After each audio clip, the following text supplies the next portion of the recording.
Hey guys, Skydive Miller Marine. Monday morning in Isla Mirada. Gorgeous hot day. Got a start of the week. GPS install. Little tune up. Get them ready for the Gold Cup for next week.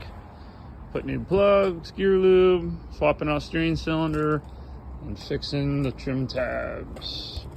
That one's okay, but we'll put a different mount on. That one's all broken. So we're gonna fix that. This was in for a service. Just gotta put the water step on, and that one's done. This one's in for a service. That one we just wrapped up. That one over there is in for service and other little oddball things. The blue water is all wrapped up.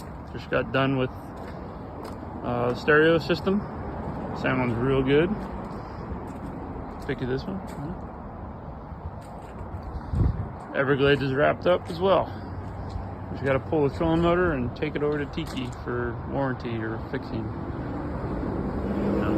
That's what we got going on today.